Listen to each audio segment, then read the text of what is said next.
Hello everyone. Welcome to Bombay Presidency International School's third podcast. I am Vighnesha Tandel, your podcaster for today, and we are going to discuss about something which is a natural part of growing up, but yet it is surrounded by a lot of confusion. That is menstruation. Recently, our school was fortunate to have a very informative workshop by Dr. Deepa Patil, who is a renowned obstetrician and gynecologist from Mumbai. Her session helped us to clear so many doubts and myths and also provided us with a better outlook over menstrual health.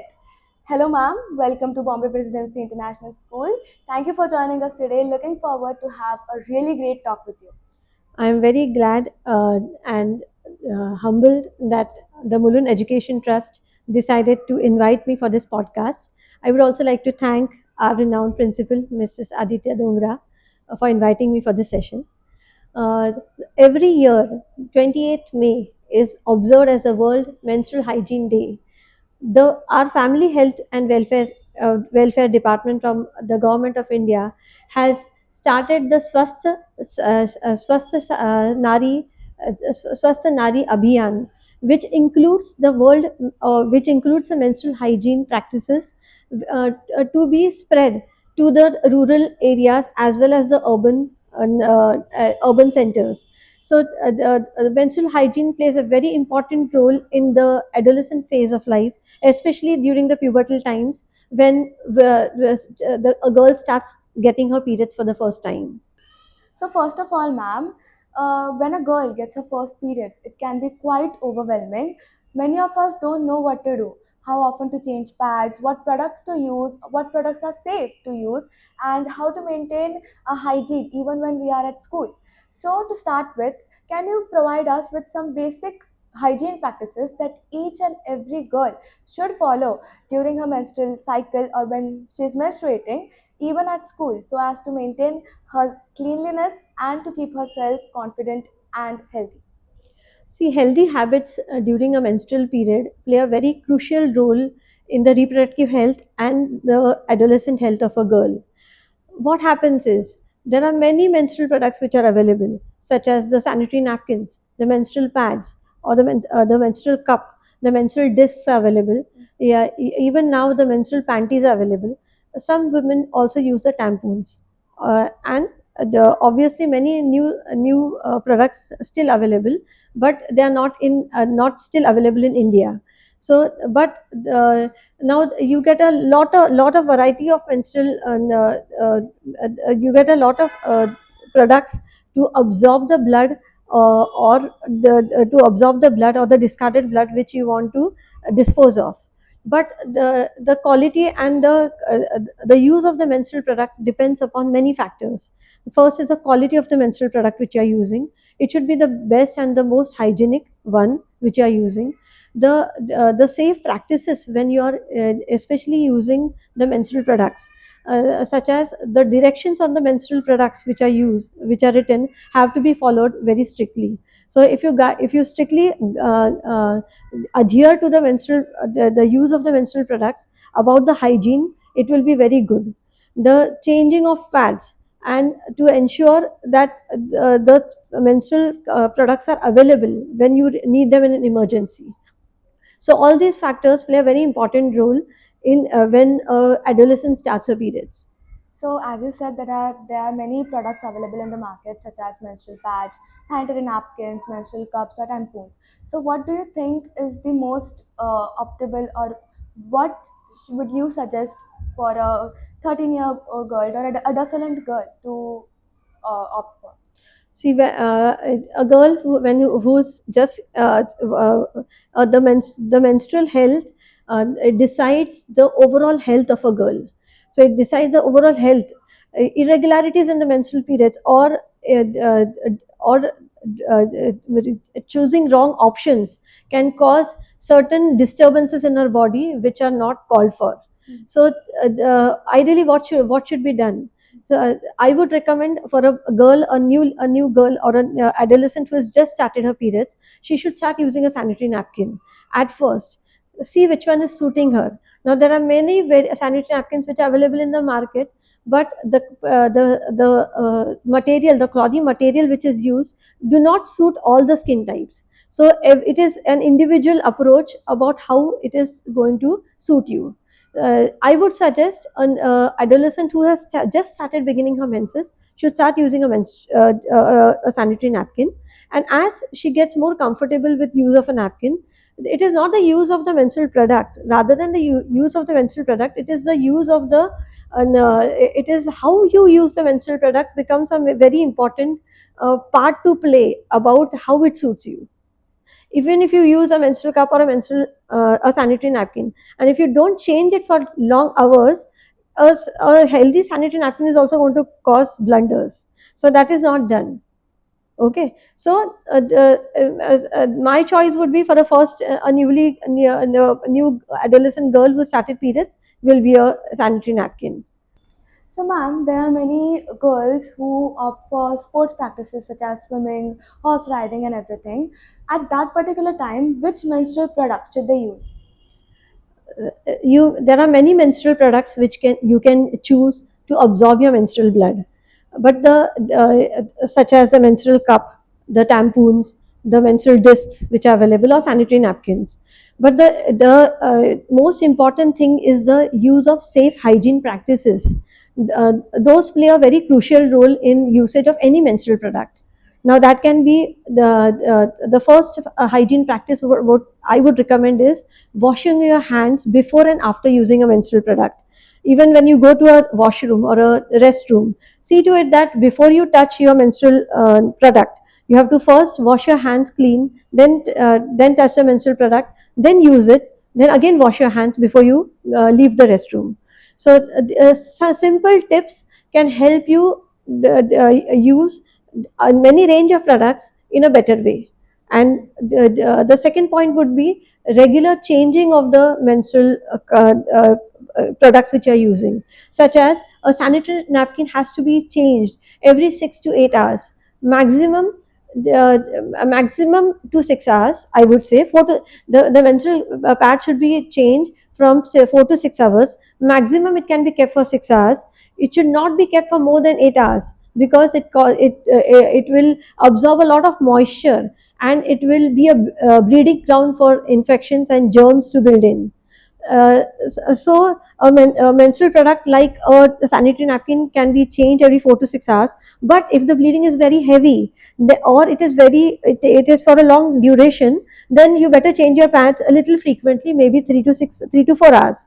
And if you're using a menstrual cup, see to it that you can change your menstrual cup every 12 hourly, because most of the girls who are in swimming, or who are horse riding, or who are in offices, they generally use these menstrual cups. But the hygiene plays a very important role in usage of the menstrual cups.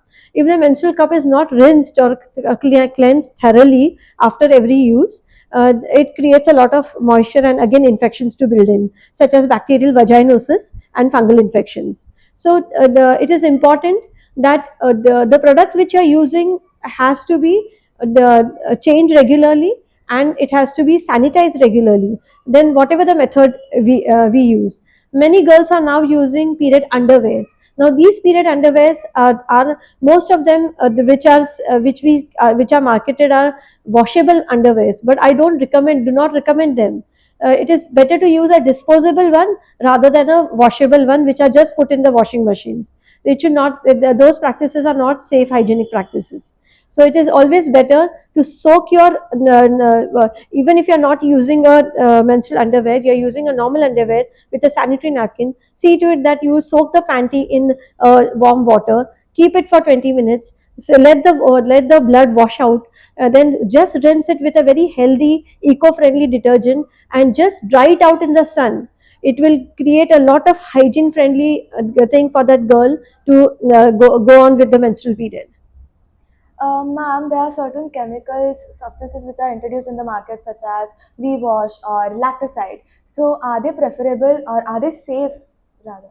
I do not recommend any of these menstrual hygiene products which are in the market, because it is important that when we have a bath, we should clean, or when a girl goes to a washroom during a period, to the restroom, she has to cleanse with water from the front to the back, and not the other way around, not from the back to the front.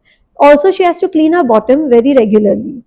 Another safe practice is whenever she's cleansing the outside of the vagina, that what we call the vulva, it has to be done with normal water, because cleansing our vagina is a natural cleansing organ. It doesn't need any of these chemical disinfectants to cleanse in the vagina.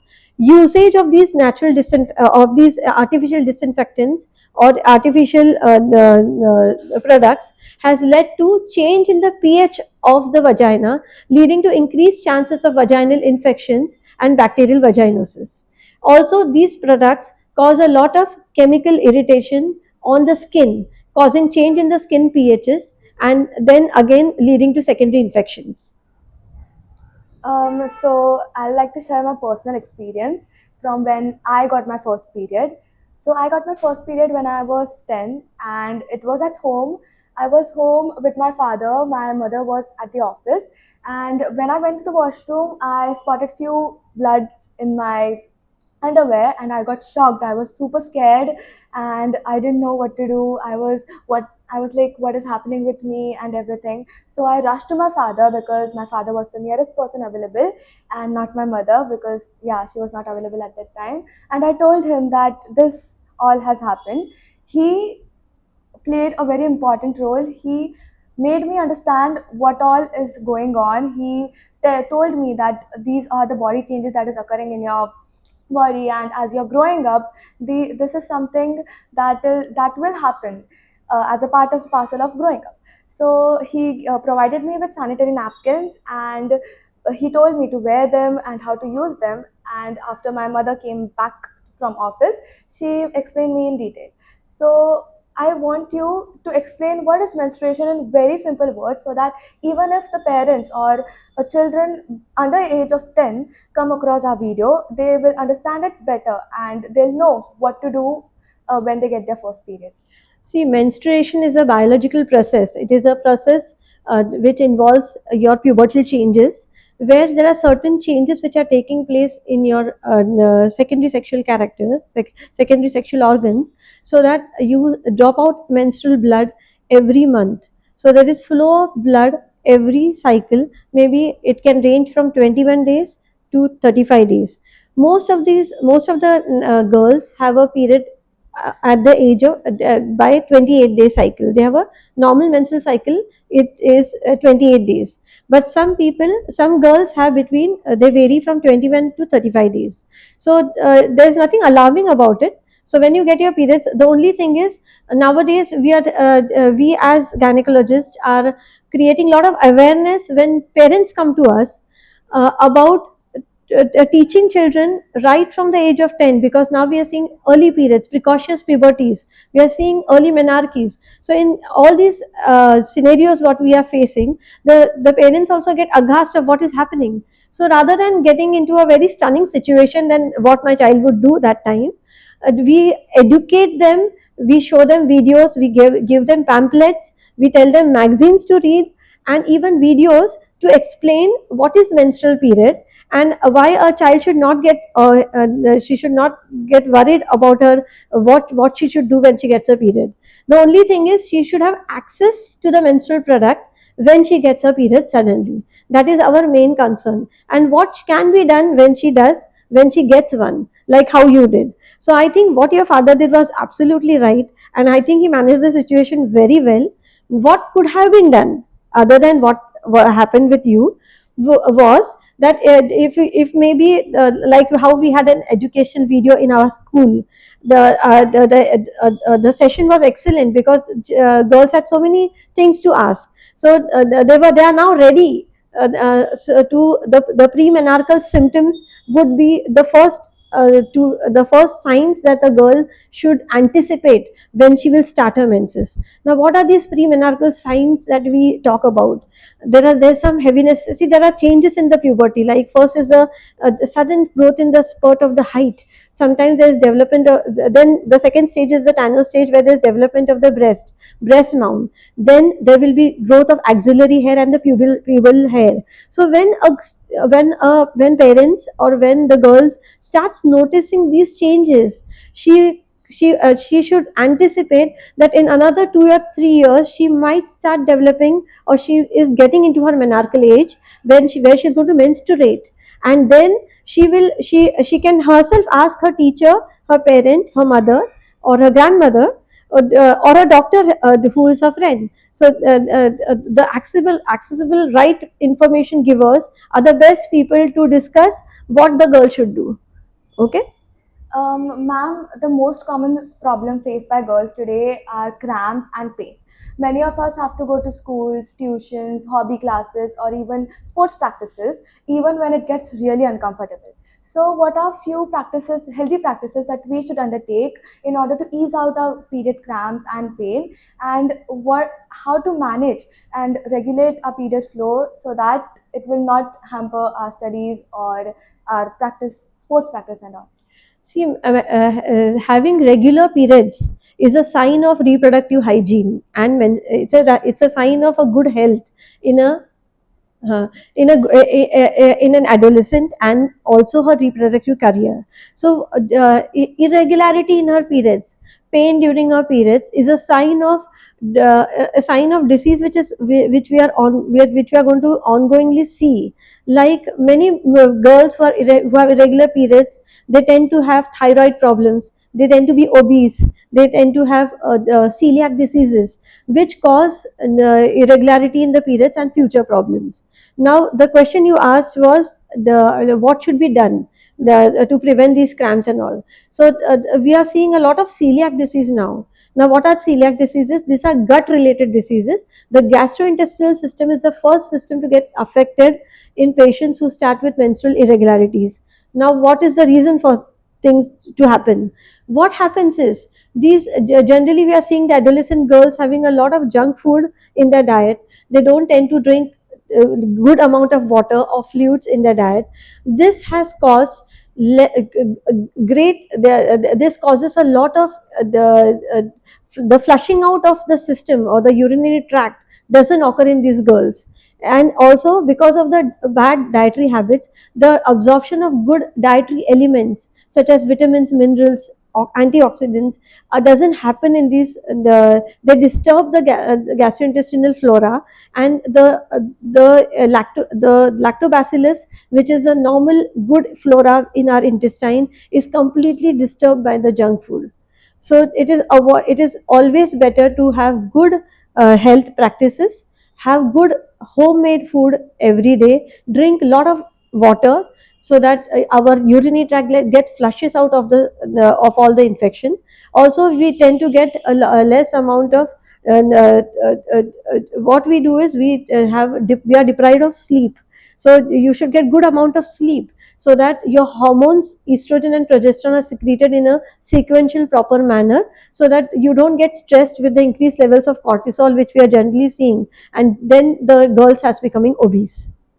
So, ma'am, most of us have heard about eating foods like dates, papaya, sugarcane, or jaggery to have our periods early, or we should avoid eating foods like soft foods like curd or pickle, or cold foods during the course of our menstrual cycle. So, are these traditional myths or misconceptions that we have grown up hearing, or are they facts backed by science? Basically, most of them are traditional myths, I would say.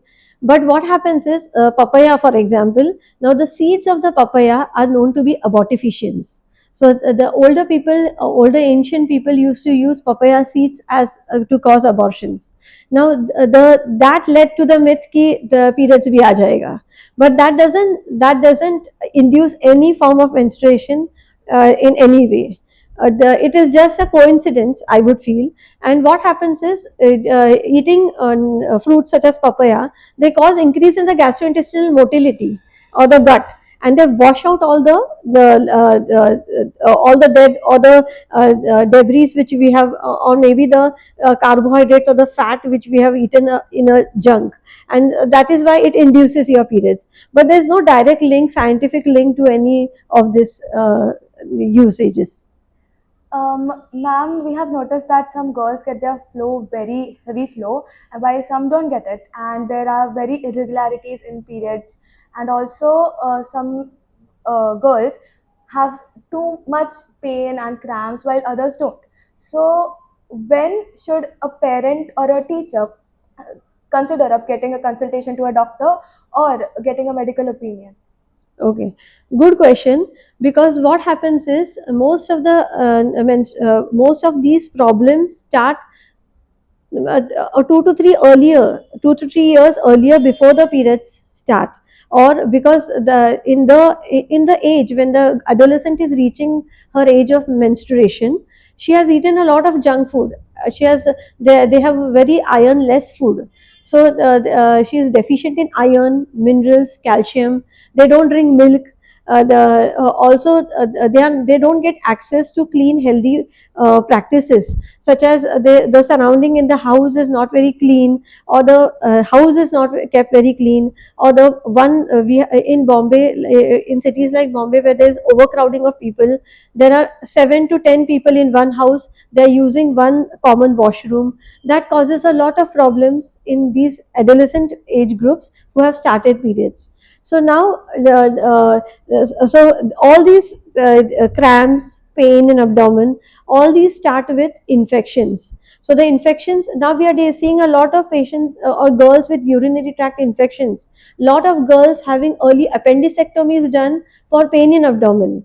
A lot of girls having ovarian cyst, menstrual irregularities because of ovarian cyst, even fibroids. So these are again blamed to the wrong hygiene part, the wrong dietary habits, drinking less water, caffeinated products such as coffee, alcohol intake, smoking. So all that has really had a, turn on her menstrual pattern. So because of bad eating habits, a child tends to become obese, and there starts the junks of the problem. And her cholesterol increases, her steroid levels are very high. She feels very lethargic, and then they don't want to exercise. So all these patterns of food living standards change their menstrual cycle. So, nutrition and lifestyle does play an important role in the regulation of menstrual cycle. Yes. So our family health ministry has started the Swasth Nari and Swasth Parivar Abhiyan, where they include the menstrual hygiene practices. When should the child reach a doctor, or when she should visit the doctor? It's when she feels there is a change in the order of the vagina, when she has change in the order of the menstrual blood, or the second reason, whenever there is any form of pain in abdomen, or any change in the menstrual blood pattern, has it been very heavy, or it has been very prolonged. So that is the time she should visit a doctor. Ma'am, why do just we girls have to get educated about periods? And why do we have to be scared or shy to share it with other males, such as our father, our brothers, or even our male friends? So, what do you say about this? No, I don't think you need to be scared or shy about your menstrual problems in front of boys or your father or your brother. You don't need to be in this era of gender equality, where men and women are in the same position. Maybe it be sports, other occupations such as doctors, engineers. We are even working in the army, isn't it? The police, everything. Because of gender equality, boys need to be equally educated on what the girl is going through, or what reproductive changes the girl is going through. This will help him in becoming a good father, a good husband, and to train and even help his colleagues who are working maybe in the same offices, maybe in schools. The boys can help their colleagues, or his friends. That will make a lot of difference. We are not in those centuries where we had these old taboos and practices that the girl should sit aside, or she should not touch or she should not pray. So we are off all those taboos now with as the era has grown.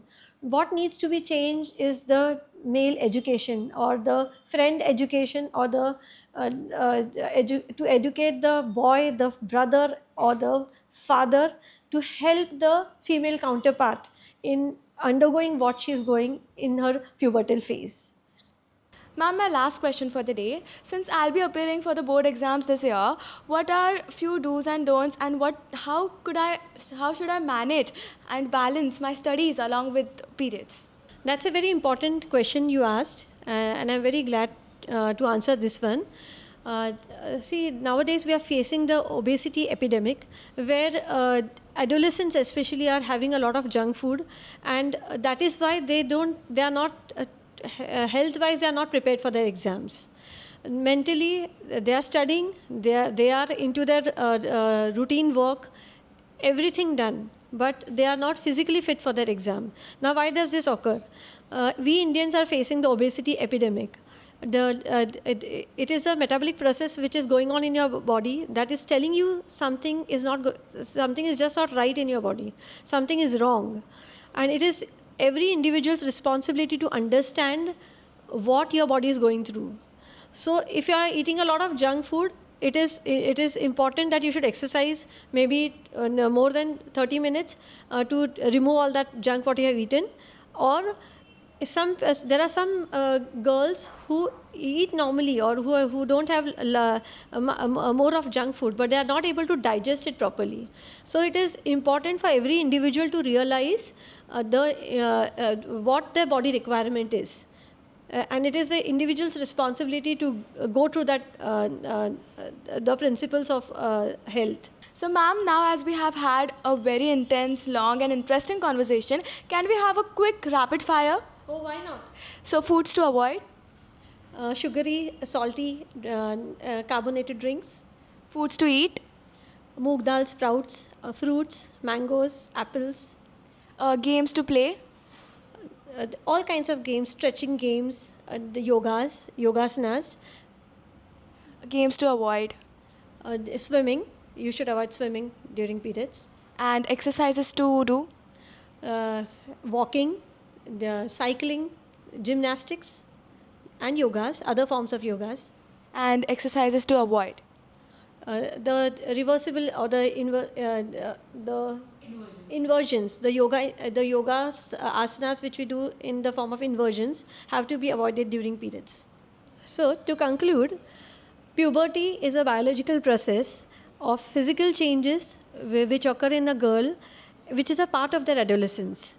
So emphasizing on healthy practices, good nutrition and exercise plays a very important role during this phase. Thank you so much, ma'am, for providing us with such valuable information that we were unaware of. You have made us understand that periods aren't something we should be afraid of. It's a natural part of growing up, and learning about it helps us to take better care of ourselves. And to the viewers, remember, talking about periods openly makes us more stronger and more aware. So let's normalize talking about these conversations, and let's support each other. And if you have any queries, please make sure to drop them in the comment section, and do not forget to like, share and subscribe. Thank you.